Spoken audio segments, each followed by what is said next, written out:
வணக்கம். It the third case அப்படின்ற படத்தோட ரிவ்யூ பார்க்கலாம் வாங்க. இதில் வந்து நானி நடிச்சிருக்காரு, ஸ்ரீநிதி ஷெட்டி, சூர்யா ஸ்ரீனிவாஸ், அஜில் பாலா, ராவ் ரமேஷ், சமுத்திரகனி, கோமாளி பிரசாத் மற்றும் பல கேரக்டர் நடிச்சிருக்காங்க.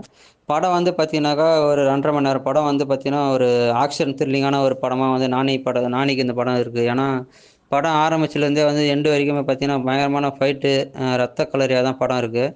படம் சீன் வந்து பார்த்தீங்கன்னா அவரோட நடிப்பை வந்து ஒரு அந்த கேரக்டராகவே வாழ்ந்திருக்காரு. ஏன்னா இந்த படத்தில் வந்து அதிகமாக டென்ஷன் ஆகிற மாதிரியான ஒரு கேரக்டரை வந்து நானி பண்ணியிருக்காரு. இதில் ரொம்ப ஒரு அற்புதமான ஒரு ஐபிஎஸ் அதிகாரியாக பண்ணியிருக்காரு. விசாகப்பட்டினத்தில் ஐபிஎஸ் அதிகாரியாக பணிபுரியும் ஒரு ஒரு நானி வந்து ஒரு கொலை வழக்கம் குற்றம் சாட்டப்பட்ட சிறை விசாரணை கைதியாக வந்து இருக்கார். சிறையில் உள்ள மற்றொரு குற்றவாளி தன் சிறையில் அடைக்கப்பட்டதற்கான காரணத்தை வந்து சொல்கிறதுக்காக அவரோட நானியோட ஃப்ளாஷ்பேக் வந்து ஒரு கைதி கிட்ட சொல்கிறார் ஜெயிலில். அப்படி படம் ஸ்டார்ட் ஆகுது. அந்த ஃப்ளாஷ்பேக்கில் வந்து பார்த்தீங்கன்னா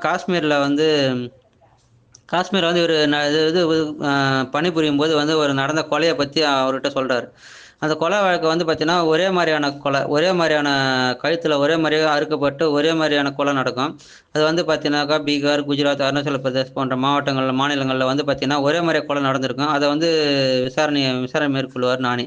அப்போது அதிர்ச்சிகரமான ஒரு விஷயமா வந்து கண்டுபிடிக்கிறாரு. மிகப்பெரிய நெட்வொர்க், அதாவது பிளாக் டார்க் அப்படின்ற ஒரு வெப்சைட்டில் இருந்து பார்த்தீங்கன்னாக்கா அந்த கொலை நடக்கும். ஏன்னா அவங்க வந்து அந்த கொலை எதுக்காக பண்ணுறாங்க, அந்த கொலை வந்து அந்த கழுத்தை அறுக்கப்பட்டு மூளையை மட்டும் அந்த தனியாக எடுக்கிறாங்க. அது எடுத்து எதுக்காக வந்து அதை இது பண்ணுறாங்க, அந்த பிளாக் டார்க் நெட்வொர்க்கு அந்த இதுக்கும் என்ன சம்மந்தம் இருக்குது, அந்த ஒரு மனிதனோட மூளையை எடுத்து எந்த மாதிரியான இது யூஸ் பண்ணுறாங்க அப்படின்றது தான் படத்தோட கதை. படத்தில் வந்து பார்த்தீங்கன்னா அதை கண்டுபிடிச்சாரா ஹீரோ அப்படின்றது தான் அந்த படத்தோட மீதி கதை. படம் ரொம்ப சூப்பராக வந்திருக்கு. படம் வந்து பார்த்தீங்கன்னாக்கா முதல் பாகம், 2ஆம் பாகம் வந்து பெரிய ஸ்டார்களை கொண்டு எடுத்தாலும் இது வந்து பார்த்தீங்கன்னா ஒரு கிரைம் த்ரில்லராக வந்து இதை பார்த்து கொண்டு போயிருக்காங்க.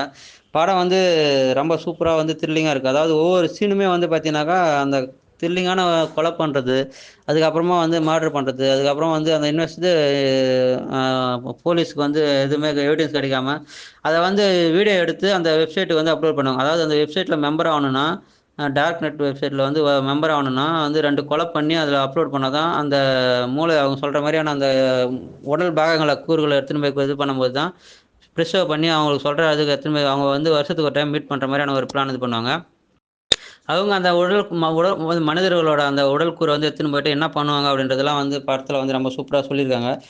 அதே மாதிரி வந்து பார்த்தீங்கன்னா ஒரு காக்கி சட்டை அதிகாரியாக வந்து நானி வந்து ஒரு துடிப்பாகவும் ஒரு மிடுக்காகவும் வந்து ஒரு அந்த கோபத்தோட ரொம்ப சூப்பராக வந்து நடிச்சிருக்காரு. படம் வந்து ரொம்ப சூப்பராக வந்திருக்கு. தேட்டரில் பார்த்து என்ஜாய் பண்ணுங்கள்.